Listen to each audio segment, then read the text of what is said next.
The bond was a quiet hum beneath the surface of his thoughts, a constant silver warmth that was Lyra. It had been there from the moment their eyes met across a crowded market square, a silent, thrumming recognition that had upended his world. For King Belarius, a being of ancient power and solitary rule, it was the anchor he never knew he needed. He could feel her now, a faint tremor of anxiety from her place in the upper gallery of the great hall. It was a familiar sensation, a delicate flutter like the wings of a trapped bird. He had grown accustomed to the texture of her emotions, the bright, sun-drenched gold of her joy, the cool river-stone gray of her contemplation, and this, the soft, trembling silver of her nerves. Today, the silver was sharper. He stood at the center of the hall, the stone beneath his boots cold and unyielding, a stark contrast to the simmering tension in the air. Before him sat the emissaries from the iron clans of the north, their faces carved from granite and suspicion. The treaty, a fragile document of ink and hope, lay on the polished oak table between them, a culmination of a decade of skirmishes and bloodshed. His focus needed to be absolute. Every word, every gesture was a weight on the scales of peace or war. Lyra's anxiety was a distraction, a persistent, loving pull at the edge of his concentration. He glanced up at the gallery, his eyes finding her instantly. She stood beside a marble column, a small, vibrant figure in a sea of drab courtier silks. Her hands were clasped tightly before her, her knuckles white. She offered him a small, wavering smile when she caught his gaze, but he could feel the frantic pulse of her heart through the bond, a frantic counter-rhythm to the hall's tense silence. Just nerves, he told himself. She hated these formal proceedings, the weight of 1,000 years of history pressing down on her human shoulders. She felt the stares, the whispers that questioned her place beside him. He sent a wave of reassurance back to her, a deep, steadying warmth meant to soothe the frantic beat of her heart. I am here. You are safe. For a moment, it worked. The silver thread of her fear softened, warmed by his own calm.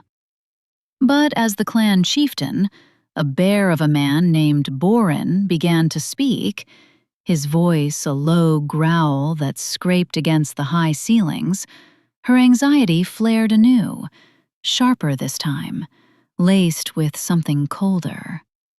A prickle of genuine fear. Belarius frowned. This was more than simple stage fright. But Borin was listing grievances, his words loaded with veiled threats, and the eyes of every detect were fixed upon their king. To show distraction now would be to show weakness, a crack in the formidable facade he had spent a lifetime cultivating. He could not afford it. The fate of thousands rested on this moment. With a flicker of regret, he did what he had done only a handful of times before, when the matters of state were so critical they demanded every iota of his being.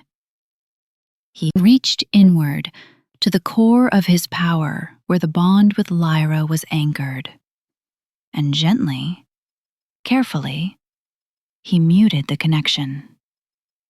It wasn't a severing, merely a dampening, like placing a hand over a vibrating string. He softened the input from her, turning the volume of her soul down to a whisper he could ignore. The sharp silver fear receded, leaving only the cold, clear space he needed to think, to negotiate, to be the king his people required. He would open it again the moment the treaty was signed.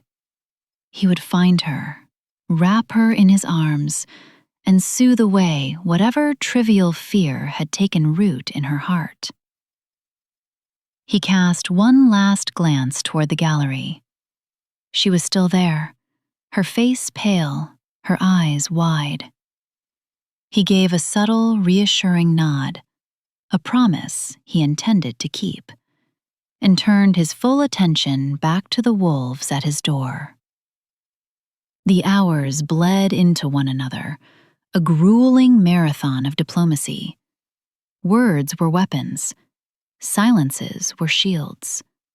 Valerius parried, countered, and conceded, his mind a razor-sharp instrument of statecraft. He navigated the treacherous currents of ancient pride and fresh wounds, his focus unwavering.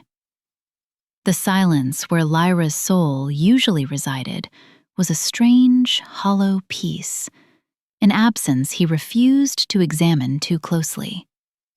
It was a tool, nothing more, a necessity.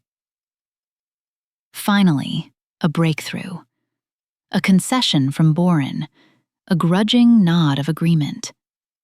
The tension in the hall fractured, replaced by a collective, weary exhalation. Scribes scurried forward, quills scratching as the final amendments were made. Valerius stood, his presence filling the hall, and took the quill. The ink was black, final. He signed his name, the letters a bold, decisive slash across the parchment. It was done. Peace, fragile and hard-won, was secured. A wave of profound relief washed over him, a king's triumph. And his first immediate instinct was to share it with her. He reached for the bond, eager to pull away the shield, to let the full, brilliant warmth of her soul rush back in, to share this victory. He pushed inward, expecting to feel the familiar, comforting presence, the silver hum of her essence waiting for him. There was nothing. Not silence. Silence has texture. Silence is the absence of sound. This was a void. A raw, gaping wound in his soul where she was supposed to be. A horrifying, absolute emptiness.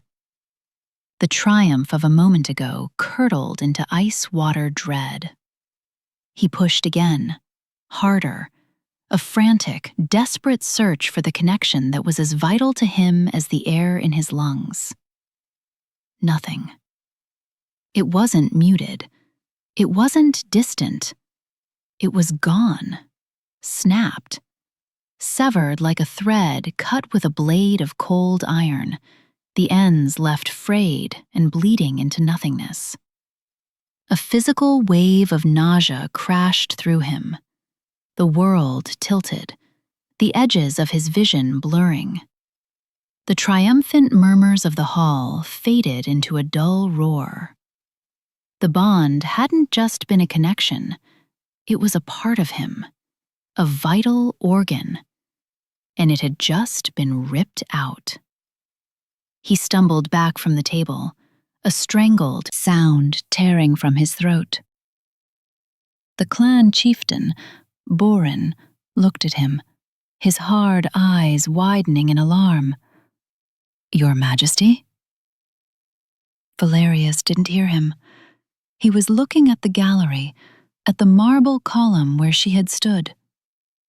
Her space was empty.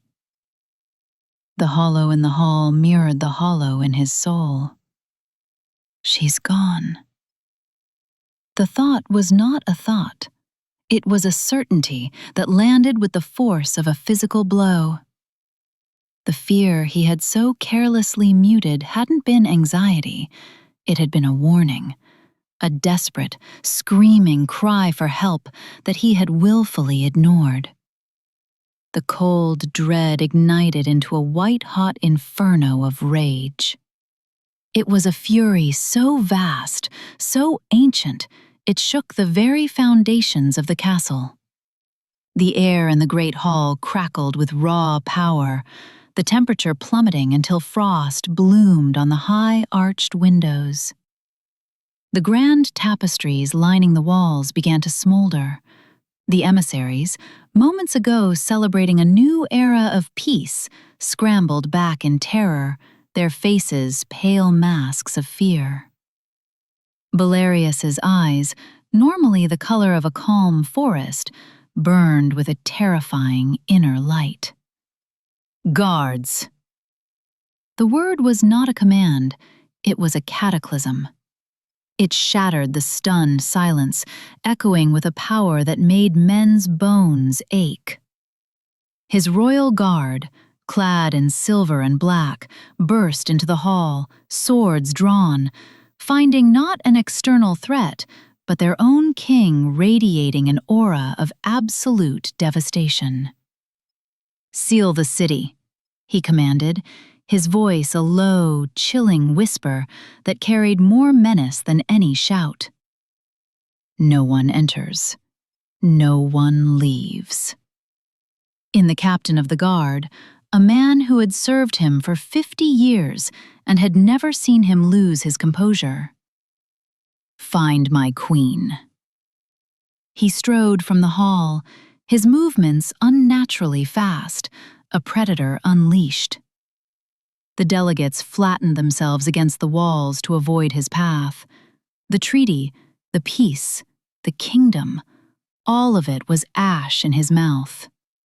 There was only one thing in the world now, the sickening, silent void where Lyra used to be, and the all-consuming need to fill it, to find her, to make the ones who took her pay with their blood and their souls. His rage was a cold, efficient thing. It did not cloud his judgment, it sharpened it to a lethal point. He moved through the castle, not as a king, but as a wraith of vengeance. He tore through the captain's initial reports, the confused testimonies of witnesses who saw nothing, heard nothing. Useless. They were looking for a kidnapper, a political opportunist. He knew better. The severing of a soul bond was not the work of common criminals or rival courts. It was dark magic, hateful magic.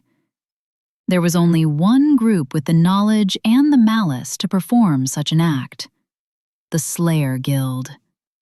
A fanatical, ancient order dedicated to the eradication of all things magical, who saw the union of a human and a fey king as the ultimate blasphemy. They had been a dormant threat for centuries, a boogeyman whispered about in old tales. He had dismissed them as zealots skulking in the shadows, their power long since faded.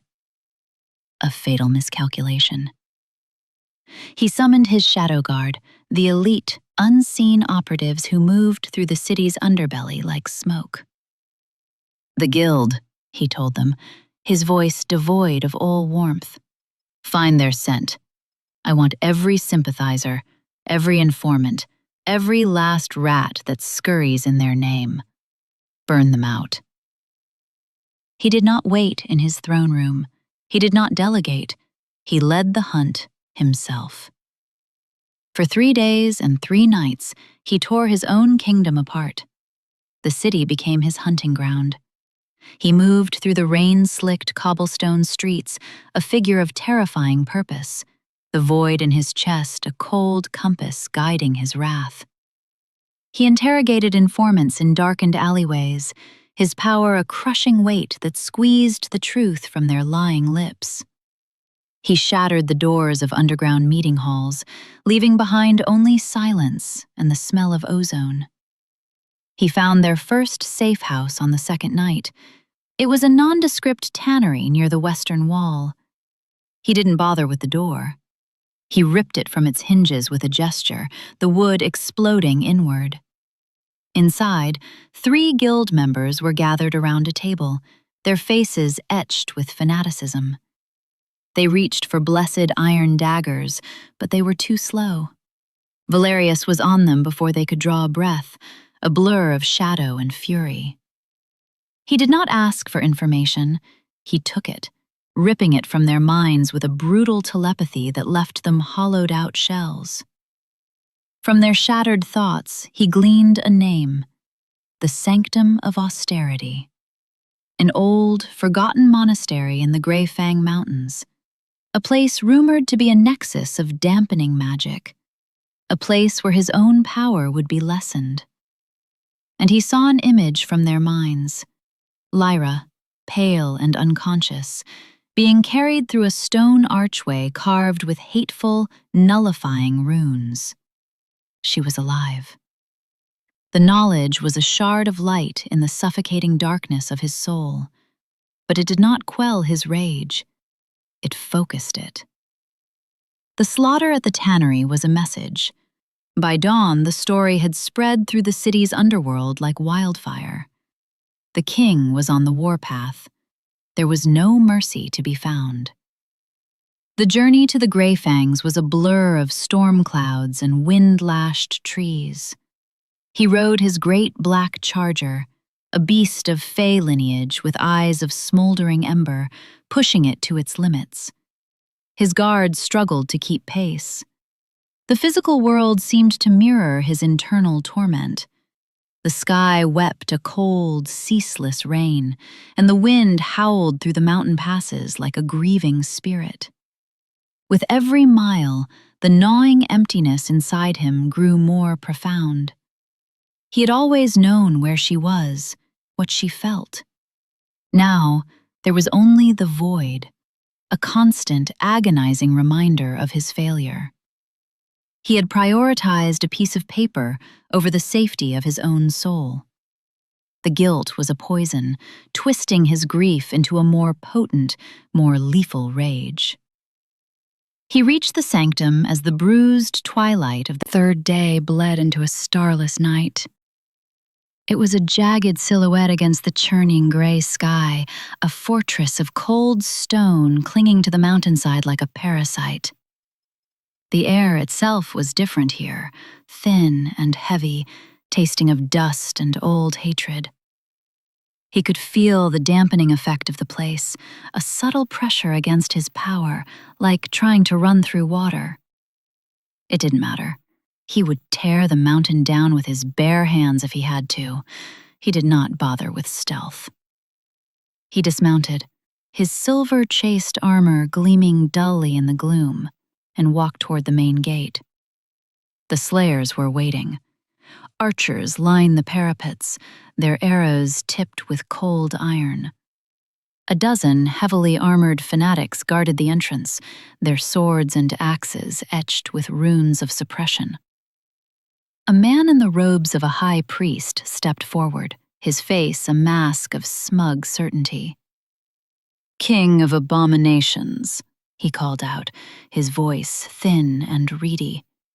"You are weak here. Your power is an illusion. We have cleansed your human pet of your taint. We have set her free." "You have signed your own death warrants," Valerius replied, his voice calm, the quiet at the heart of a hurricane. He drew his sword, a blade of pale, shimmering starlight forged in the heart of a fallen star. Even in this dampening field, it hummed with a thirsty light. The high priest laughed. "Kill him!" The arrows flew, a black swarm descending from the walls. Valerius moved. He was a whisper of motion, a shadow flowing between the iron-tipped shafts. He met the line of armored zealots, not with a roar, but with a chilling, focused silence. His blade was a blur of silver light, a surgeon's scalpel of vengeance. He dismantled them. A parry, a thrust, a spinning slash that severed limbs and ended lives.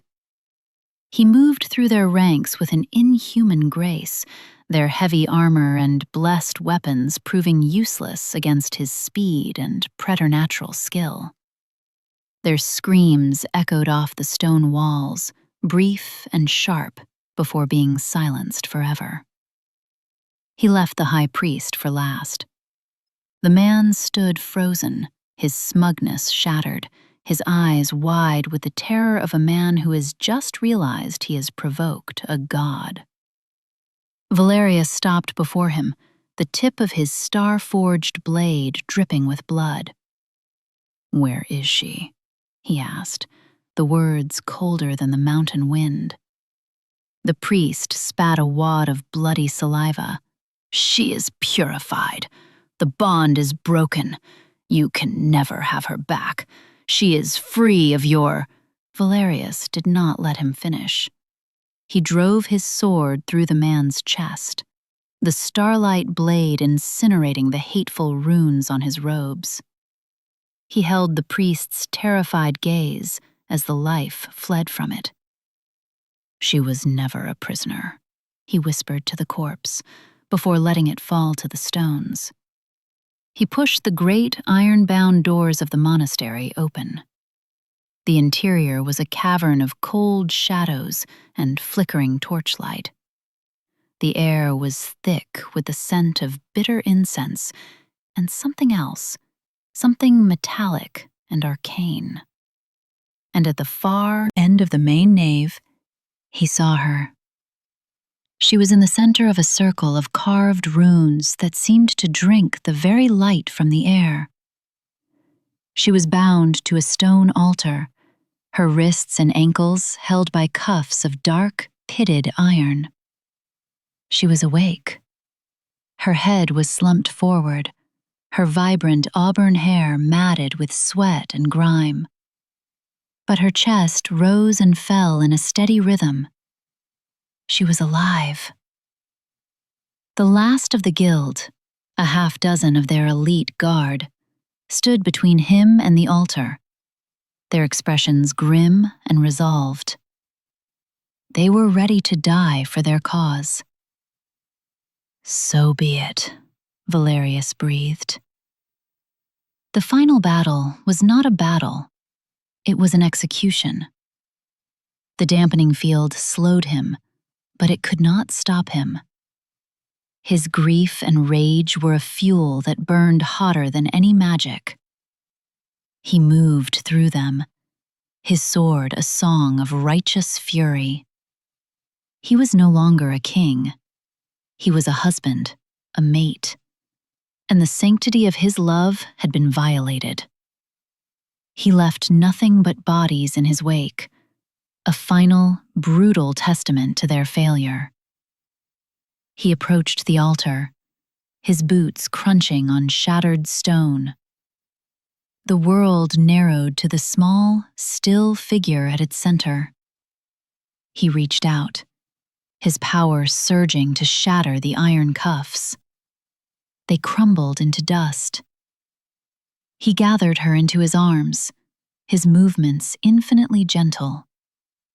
He held her against his chest, burying his face in her hair, inhaling her scent, rain and earth and Lyra. It was the only thing that had felt real in 3 days. "Valerius," she whispered, her voice rough, hoarse. He pulled back, his hands framing her face, his thumbs stroking the grime from her cheeks. Her eyes, the color of a summer sky, found his. They were clear, lucid. She was hurt, exhausted, but she was whole. The relief was so profound it was a physical agony, a pressure in his chest that threatened to break him. And in that moment of overwhelming joy, he did what was second nature. He reached for her through the space where the bond should have been, wanting to pour his relief, his love, his profound apology into her soul. He was met with the void. the absolute, unchanging, soul-crushing emptiness. It was still there. The ritual hadn't just been an attack. It had been a success. The connection was not damaged. It was not wounded. It was gone. Forever. The strength went out of him.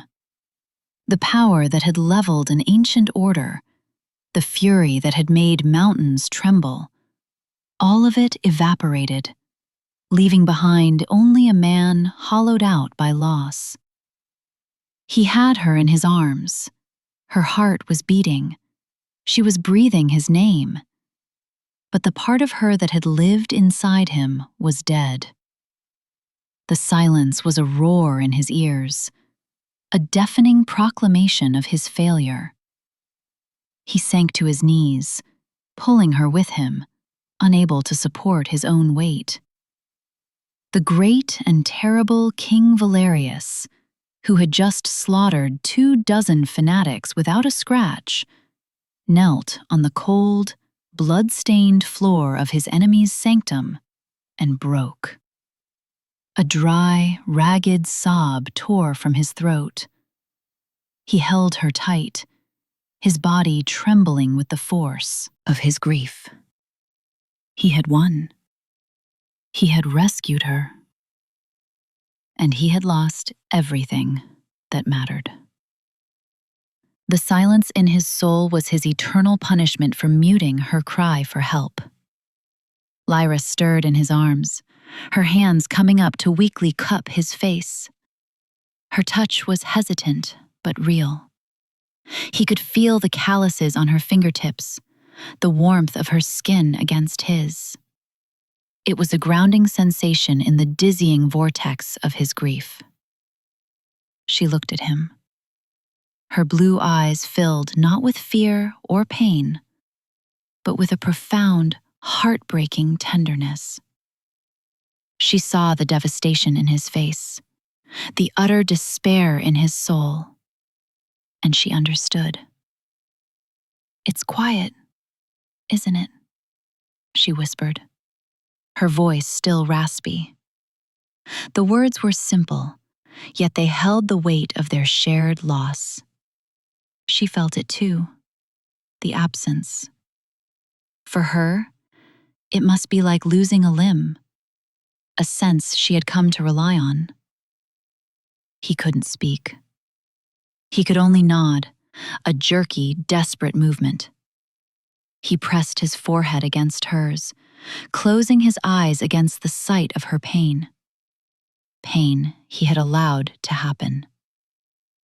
He had failed to protect her in the most fundamental way. The bond was his to guard, their sacred connection, and he had let them take it. "I called for you," she said, her voice cracking. "Through the bond. I felt you push me away. I thought—" She trailed off, taking a shaky breath. "I thought you didn't hear me." "I did," he choked out, the admission tearing him apart. "I heard. I thought it was just nerves. The treaty. I was a fool." The confession was a raw, agonizing thing, stripped of all his kingly pride. He was just a man, kneeling before the woman he loved, admitting his greatest failure. She didn't recoil. She didn't condemn him. Instead, her touch gentled. She stroked his hair, her fingers tracing the line of his jaw. "You are not a fool, Valerius. You are a king. You carried the weight of a kingdom. I never wanted to be a burden." "You were never a burden," he insisted, his voice thick with unshed tears. "You were my anchor. And now, I can't feel you. Lyra, I can't feel you." The words were a cry of pure anguish. It was the core of his despair. He had relied on that constant, humming presence to know she was safe, to know she was his. Now, there was only a terrifying, silent unknown. How could he protect her?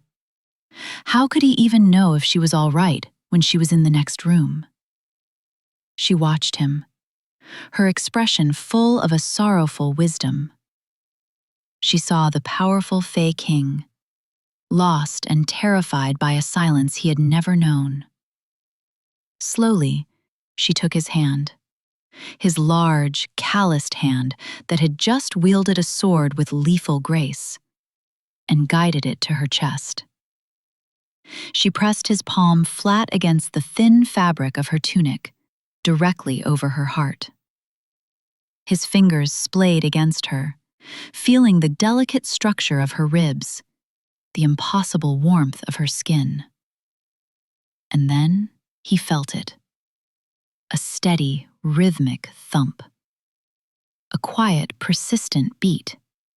Thump, thump, thump, thump. It was the sound of her life, real and physical and undeniable, beneath his hand. "You don't need magic to feel this," she whispered, her voice gaining a sliver of its usual strength. Her gaze held his, clear and unwavering. "This is real. This is here. You don't need to be in my soul to know that my heart beats for you." He stared at her, the simple, profound truth of her words cutting through the fog of his grief. The bond had been a gift, a miracle, but it had also been a crutch. It was an effortless connection, a constant reassurance that required no work, no faith. It simply was. And now it was gone. What was left was something more fragile, something that would have to be built and maintained, moment by moment, day by day. The beat of her heart under his palm was a promise.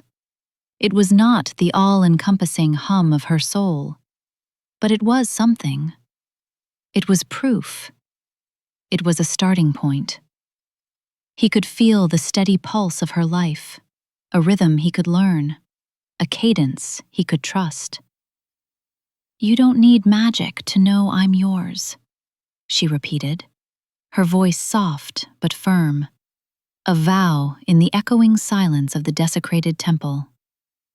A single tear escaped his control, tracing a hot path down his cheek.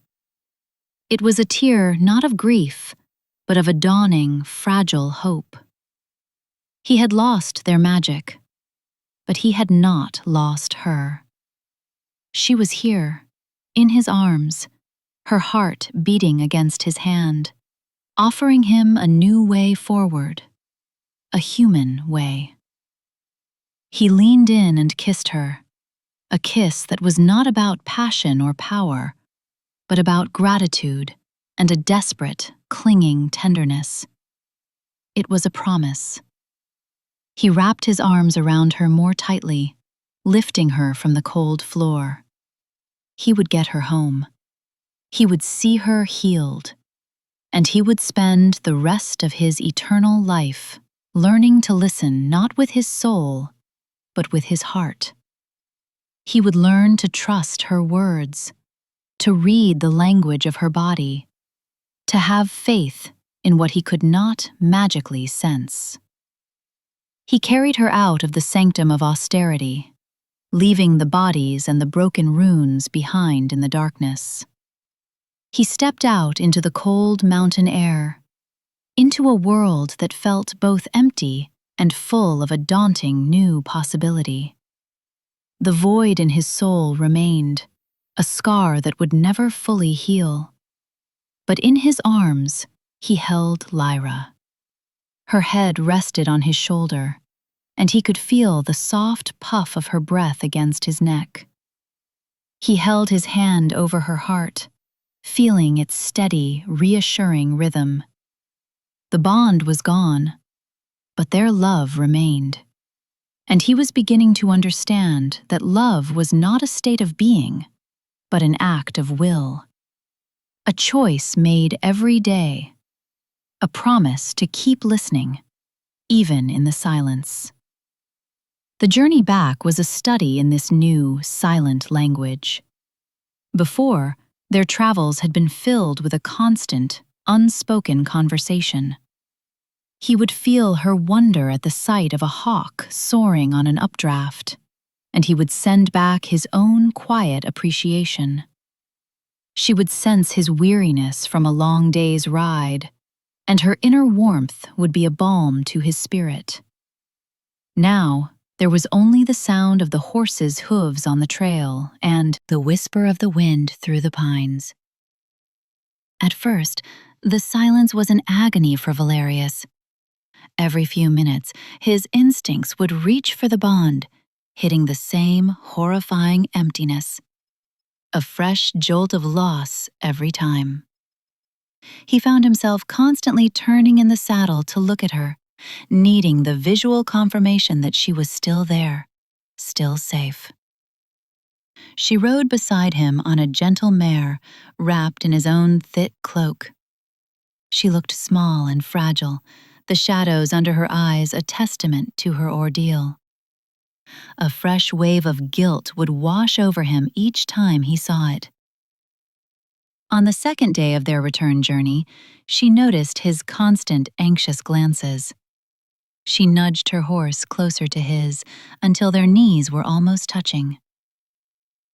"I'm not going to disappear, Valerius," she said softly, her voice still carrying a hint of weariness. "I know," he said, his own voice tight. But he didn't, not really.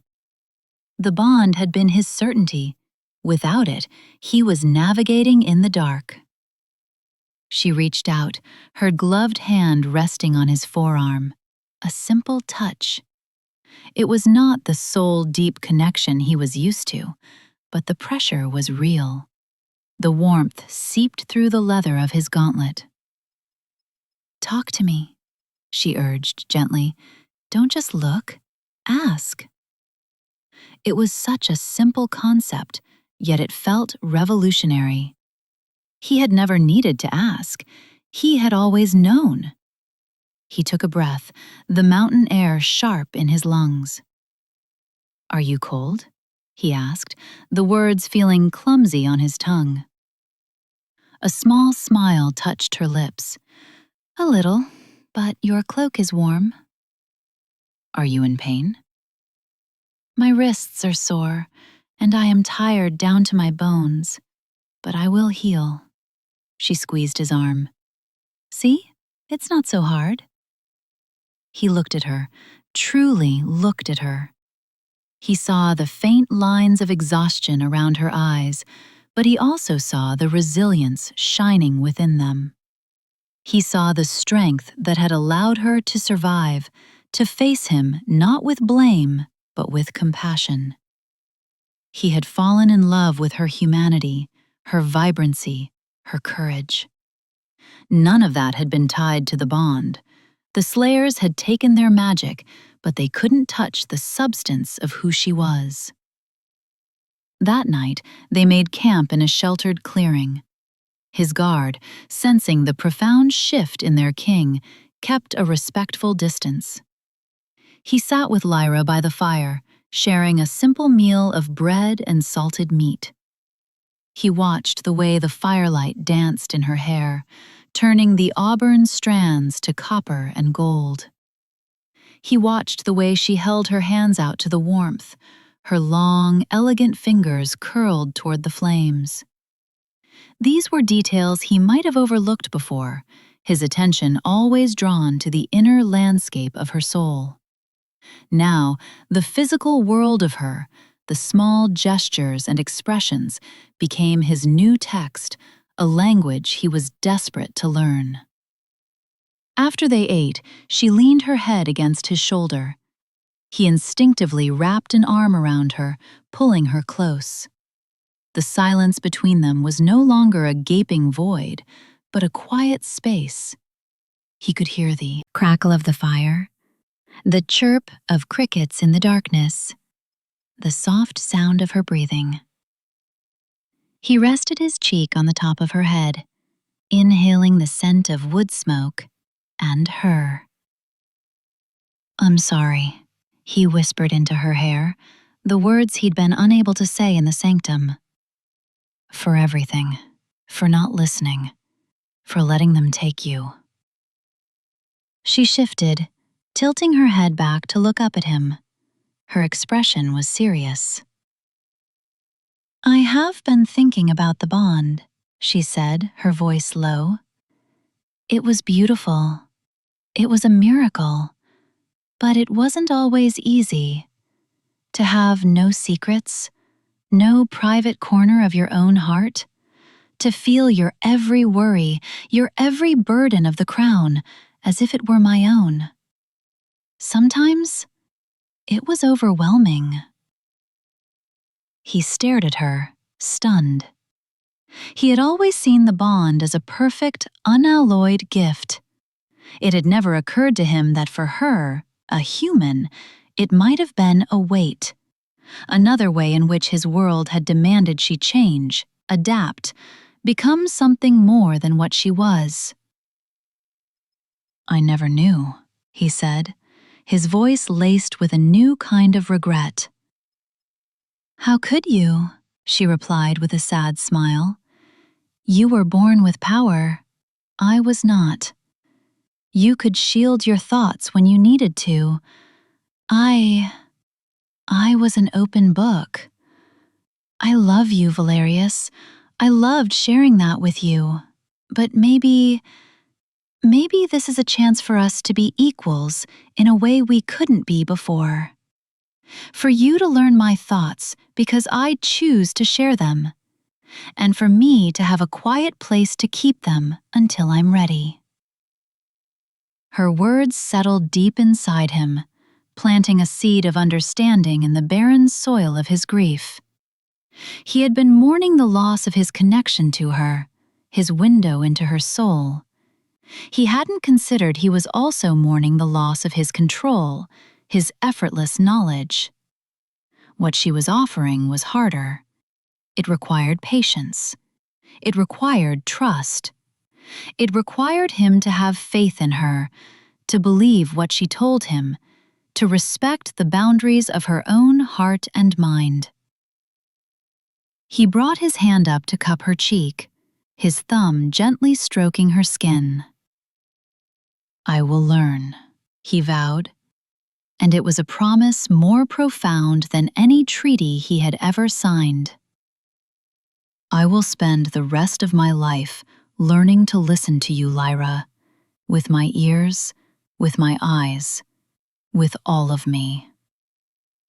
She leaned into his touch, her eyes closing. "And I will learn to speak," she whispered, "even when it's hard, even when I'm afraid." When they returned to the capital, the city was still reeling. The news of the Queen's abduction and the King's subsequent rampage had spread like a shockwave. The court was a hive of whispers and fearful glances. Valerius, who had always ruled with a calm and unshakable authority, had shown them a glimpse of the ancient, untamed power that lay beneath the crown. He ignored them all. His focus was solely on Lyra. He ensconced her in their chambers, personally tending to her recovery. He dismissed the handmaidens, bringing her meals himself, dressing the salved wounds on her wrists with his own hands. These small, physical acts of service became his new way of connecting with her. Each touch was a question. "Does this hurt?" And each flicker of her expression was an answer. He became a student of her sighs, the subtle tensing of her shoulders, the way her eyes softened when he entered the room. One evening, a week after their return, he was sitting by her bedside, reading from a book of human poetry she loved. The silence was comfortable now. a shared space rather than an empty one. He had stopped reaching for the bond, the instinct finally beginning to fade, replaced by a conscious effort to be present with her in the here and now. She reached out and placed her hand over his on the book, stopping him. "The court is afraid of you," she said quietly. He did not look up from the page. Good. They should be. They allowed you to be taken from under their very noses. "They are afraid of what you did," she clarified. "They say you leveled half the Undercity, that you killed without trial, without mercy." "I did," he said, his voice flat. He felt no remorse for it. "I know why you did it," she continued, her fingers tightening on his. "But that rage, it will consume you if you let it.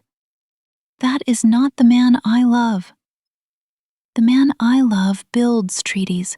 He doesn't just break them. He is just, not just wrathful." He finally looked at her. Her face was earnest, her eyes pleading. She was not just his mate to be protected. She was his conscience, his queen. The bond had often allowed him to feel her gentle nature, a calming influence on his own more volatile one. Now, she had to give voice to it, and he had to choose to listen. He closed the book, setting it aside. He took her hand in both of his, bringing it to his lips. "They threatened the most important part of my world," he said, his voice low and intense. "But you are right. A king cannot rule through fear alone. My rage saved you, but it will not build our future." In the weeks that followed, he began the slow, arduous process of rebuilding. Not just the parts of the city his hunt had damaged, but the trust of his people and the fragile peace with the Iron Clans. He sent a formal, personal apology to Boren, explaining the circumstances. To his surprise, the gruff chieftain sent back a reply not of anger, but of grudging respect. "A man who would not tear the world apart for his wife is no man at all," the message read. "But a king must learn to hold the world and his wife in his hands at the same time. The treaty stands." Valerius took the lesson to heart. He learned to balance. He learned to delegate again, to trust his guard, to rule. But every decision was now filtered through a new lens. He no longer had the effortless barometer of Lyra's feelings to guide his moral compass. He had to rely on her counsel, on their late-night conversations where she would offer her human perspective on his ancient, fey problems. Their partnership became stronger, forged in the fires of choice and communication, rather than the ethereal light of magic. He found new ways to feel close to her. He would often just place his hand on her chest, a silent request, and she would cover his hand with her own, letting him feel the steady, life-affirming beat of her heart. He learned the rhythm of her sleep, the soft sound of her breathing in the dark. He found that her joy was just as bright when he saw it in the crinkle of her eyes as when he had felt it as a golden warmth in his soul. Her sorrow was just as profound when he wiped the tears from her cheeks with his own thumb. Months turned into a year. The scar in his soul remained, a place of quiet ache, a memory of a song he could no longer hear. But it was no longer a void. It was a space that he had filled with new memories. The memory of her laughter as they walked through the gardens, the memory of her sharp intellect in a council meeting. the memory of the fierce look in her eyes as she stood by his side, his queen in every sense of the word. One night, they stood on the balcony of their chambers, looking out over the sleeping city. The moon was a silver sliver in the ink-black sky. He stood behind her, his arms wrapped around her waist, his chin resting on her shoulder. It was a familiar posture, one they had shared 1,000 times. Before, he would have been immersed in the peaceful contentment of her soul. Now, he was simply immersed in her, the physical reality of her in his arms. "Do you ever miss it?" he asked, his voice a low rumble against her ear. She was silent for a long moment, leaning back against him. "Sometimes," she admitted honestly. "I miss the certainty, the feeling of being so completely known. But I think I love this more." "What is this?" he asked. "This," she said, turning her head to kiss his cheek. "This is a choice. Every day you choose to listen to me. You choose to trust me. And every day I choose to open my heart to you and let you in." The bond was a beautiful cage. This is freedom. And I have never felt more yours than I do now, when you have to win me all over again, every single day. He tightened his arms around her, a fierce, protective tenderness swelling in his chest. The Slayers had thought they were breaking them. They had thought that by severing the magic, they could sever the love. How little they understood. They had taken away the easy path, the effortless connection, and in doing so, they had forced him and Lyra to build something stronger in its place. Something forged not of magic, but of trust. Something built not on what they could feel, but on what they chose to believe. He placed his hand over her heart, the familiar gesture now a ritual of love and reassurance. The steady beat against his palm was the only magic he needed. It was the rhythm of their new life, a quiet, constant promise in the vast, waiting silence. And it was more than enough.